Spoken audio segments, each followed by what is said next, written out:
여러분, 지금 이 순간 여러분의 통장 잔고는 얼마인가요? 솔직하게 말해볼게요. 저는 한때 매달 월급을 받으면서도 항상 돈이 부족했습니다.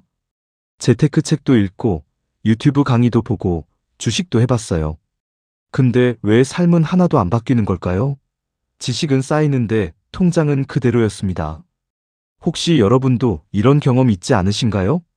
그런데 오늘 제가 소개할 책을 읽고 나서야 비로소 그 이유를 알게 됐습니다. 문제는 정보가 부족한 게 아니었어요. 문제는 바로 무의식이었습니다. 우리의 뇌 깊은 곳에 새겨진 돈에 대한 두려움, 회피, 잘못된 믿음. 그걸 바꾸지 않으면 아무리 좋은 정보를 넣어봐야 행동이 달라지지 않는다는 거죠. 그래서 오늘 소개할 책이 바로 백선엽 교수의 부의 확언입니다. 워런 버핏, 일론 머스크, 제프 베이조스, 젠슨 황. 세계에서 가장 부유한 사람들이 평생 붙들고 살아온 원칙들을 100일 동안 읽고 답하고 손으로 직접 쓰도록 설계된 책이에요. 그냥 명언집이 아닙니다. 뇌와 행동을 동시에 바꾸도록 설계된 실전 트레이닝 북입니다. 자, 그럼 이 책이 우리에게 무엇을 말하려는지 지금부터 본격적으로 파고들어 볼게요. 먼저 이 책의 첫 번째 핵심, 마인드셋입니다. 책은 DAY1부터 이렇게 시작합니다.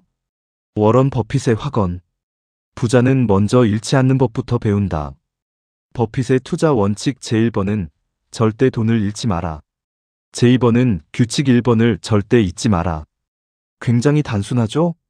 근데 이게 왜 중요하냐면 2008년 금융위기 때 많은 사람들이 공포에 휩쓸려 주식을 던졌을 때 버핏은 반대로 저평가된 자산을 조용히 사들였습니다.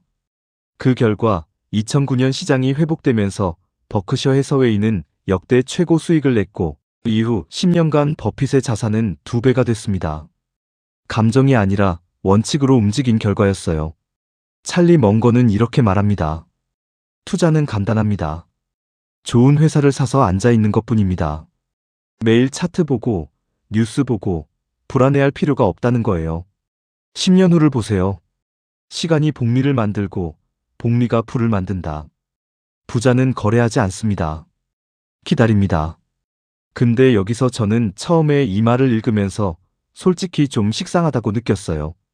그냥 기다리면 된다고? 그게 다야? 근데 이 책이 다른 이유가 있습니다. 이 확언을 읽고 끝나는 게 아니에요. 부자가 던지는 질문에 여러분이 직접 답해야 합니다. 예를 들면 이런 질문이에요. 지금 당신이 가장 두려워하는 돈의 상황은 무엇인가요? 그리고 그 두려움이 지금까지 당신의 어떤 결정을 막아왔나요? 이 질문에 손으로 직접 써내려가는 순간 뭔가 달라집니다. 머릿속에 떠돌던 막연한 불안이 구체적인 언어가 되고 그 순간부터 내가 바꿀 수 있는 무언가가 됩니다. 두 번째 핵심은 전략입니다. 데이 20일, 제프 베이조스의 확언. 부자는 남의 마진에서 기회를 본다. 아마존이 왜 그렇게 강력한지 아세요? 낮은 마진, 높은 점유율. 이게 베이조스의 전략이었습니다. 경쟁자들이 높은 마진을 유지하려고 할 때 베이조스는 오히려 마진을 포기하고 고객을 빼앗아 왔어요. 삼성전자, 월마트 납품업체들이 아마존에게 왜 무너졌을까요? 바로 이 전략 때문입니다. 그리고 피터 틸은 이렇게 말합니다. 부자는 경쟁하지 않는다. 독점한다. 경쟁이 치열한 시장에서 살아남으려 애쓰는 것보다 경쟁 자체가 없는 시장을 만드는 게 진짜 전략이라는 거죠.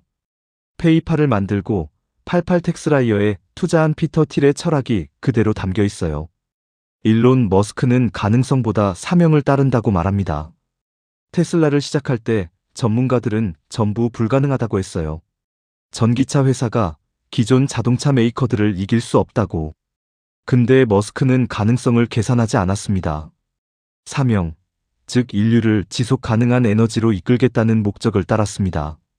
부자는 확률이 불리해도 중요한 일이라면 덤빈다는 거예요.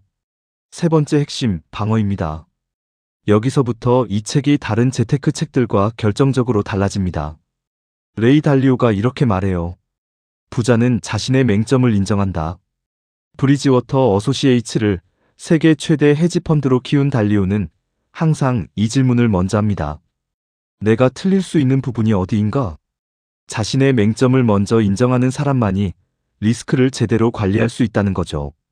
나심 니콜라스 탈레브는 예측보다 보궐력을 설계하라고 합니다. 블랙스완의 저자로 유명한 탈레브는 미래는 예측할 수 없다고 단언합니다. 2020년 코로나 같은 사건은 아무도 예측 못했죠. 근데 어떤 사람들은 그 위기에서 무너지고 어떤 사람들은 오히려 기회를 잡았습니다. 차이가 뭐였을까요? 예측이 아니라 보궐력이었어요. 어떤 충격이 와도 다시 일어설 수 있는 구조를 미리 설계해둔 사람들이었습니다. 이 파트를 읽으면서 저는 솔직히 뜨끔했어요. 수익만 생각하고 방어는 생각 안 하고 있었거든요. 그리고 이제 네 번째 증식입니다. 데이 80 유진 파마의 확언이 너무 강렬합니다. 부자는 시장을 이기려 하지 않고 시장을 그대로 가진다. 2013년 노벨 경제학상을 받은 파마는 이렇게 말합니다. 삼성전자의 실적, 전망, 리스크. 이미 주가에 다 반영되어 있습니다. 여러분이 열심히 공부해서 알아낸 정보, 이미 시장이 알고 있어요. 그러니 종목 선택에 시간 쓰지 마세요.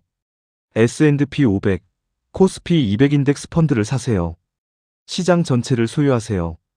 가장 단순하지만 가장 강력한 전략입니다. 존 디. 록펠러는 복리를 건드리지 않는다고 했어요. 세계 최초의 억만장자가 평생 지킨 원칙이 바로 이거였습니다. 복리로 굴러가는 자산에 손을 대지 않는 것. 복리의 마법은 기다리는 사람에게만 작동합니다. 자, 여기까지 듣고 나서 한 가지 질문을 드리고 싶습니다.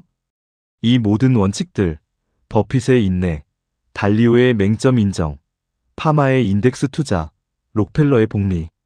사실 다 어디선가 한 번쯤 들어본 이야기 아닌가요? 그런데 왜 우리는 알면서도 못할까요?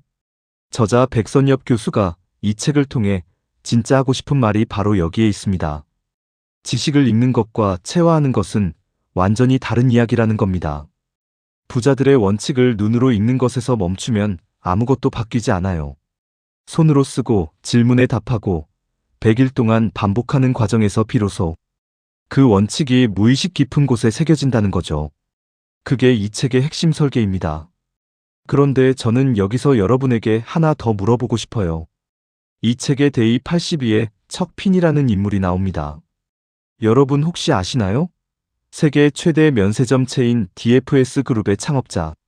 한때 자산이 수조 원에 달했던 사람인데요.